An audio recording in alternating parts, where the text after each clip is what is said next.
Hi, Brian Stecker here again, certified personal trainer and baby boomer fitness expert. And today I have the honor of being with Bedros Keuilian. And if you guys don't know Bedros, he's been one of my greatest mentors, huge impact in my life, and the owner of the fastest growing fitness franchise on the planet, Fit Body Boot Camp. And gonna ask some great questions today to Bedros, and hopefully you get some nuggets out of it.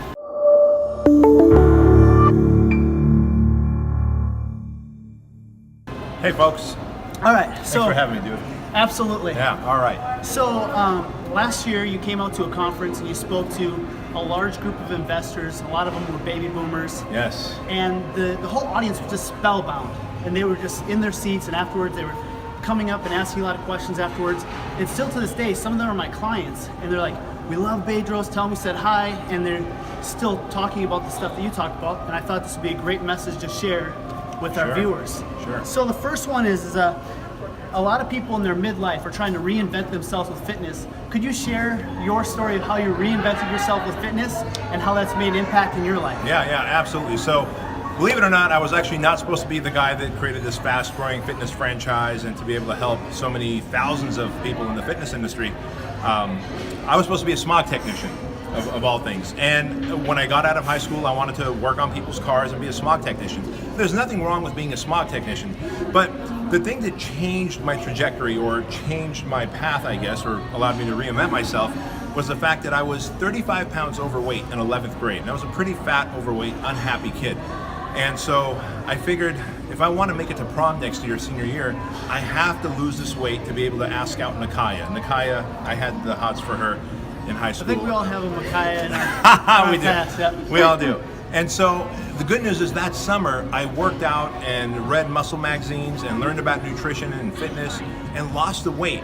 And when I did, true, my body changed and I was happy about that. But what I was more happy about is the amount of confidence and self-esteem and almost this decisiveness that I had about me all of a sudden come out. And so I wanted to help more people with their self-esteem and confidence, and I knew that if I can help them lose the weight and get in better shape and be more healthy, then I can help them with their self-esteem and confidence. And so I kind of became a personal trainer and decided to ultimately coach and consult personal trainers, and then launch this global franchise that we have now.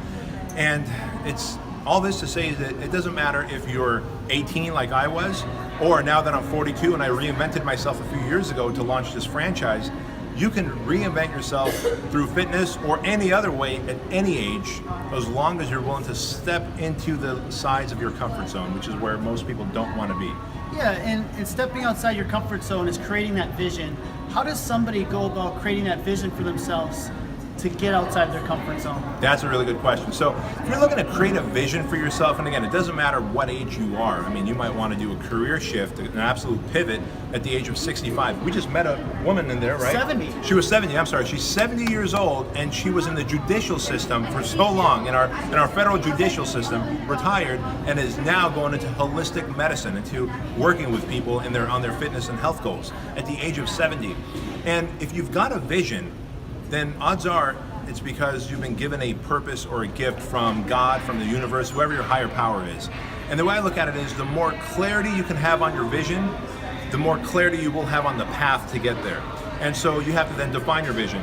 What is it that I want to do? Oh, I want to impact people through health and fitness. Okay, how many people do you want to impact and by when, right? What kind of impact is it going to be? Mindset, physical, nutrition, and the more clarity you can have on the deadline, on how many people and exactly what the mode of impact is, and it doesn't matter if it's the fitness industry or any other industry, the faster you're going to be able to achieve that outcome, and that's how you really get clarity on vision. Awesome.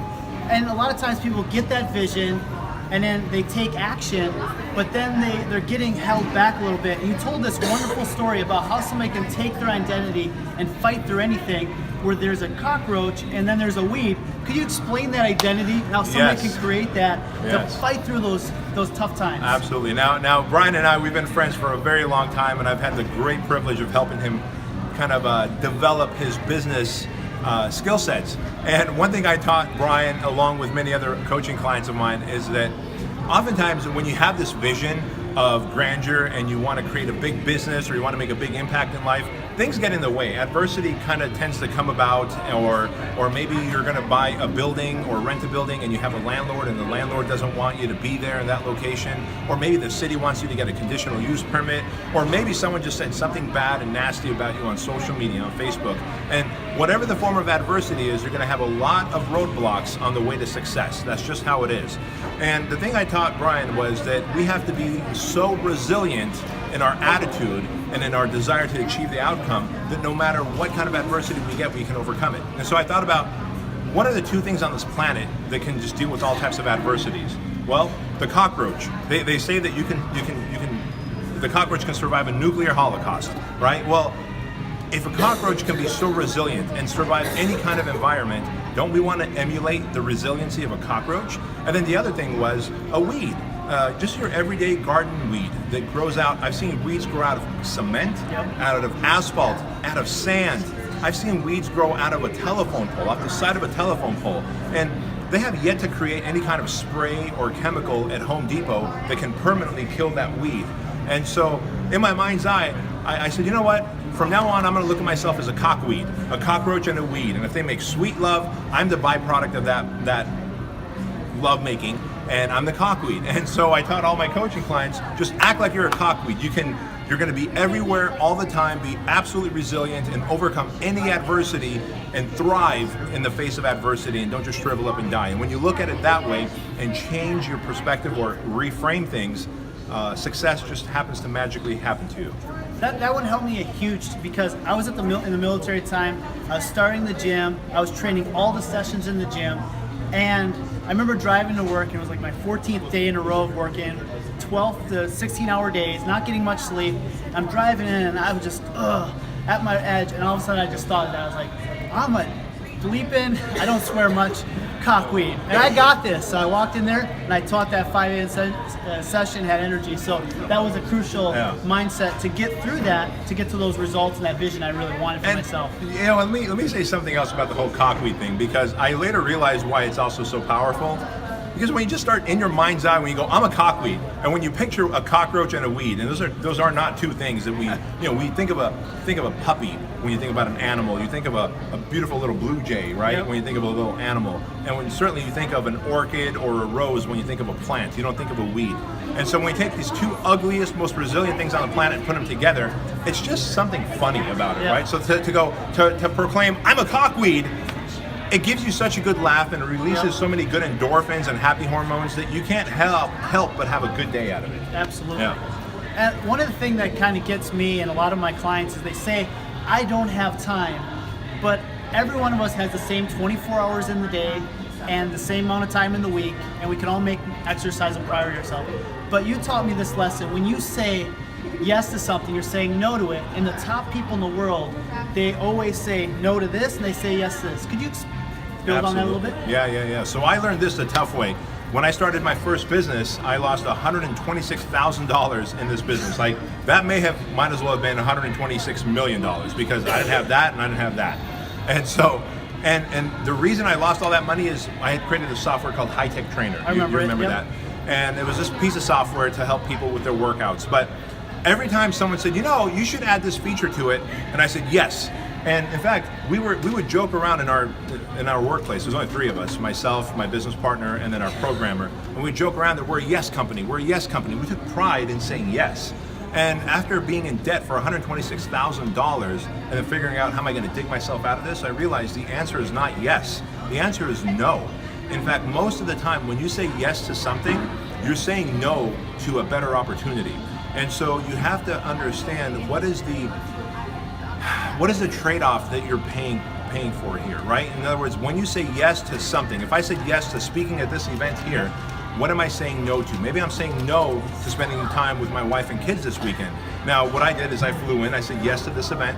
I flew in yesterday and I'm flying out first thing tomorrow morning. We're gonna spend Father's Day together with my family. Awesome. And spend Monday as a weekend. But I've got that luxury where I can make Monday a part of my weekend. Right. Most people don't have that luxury.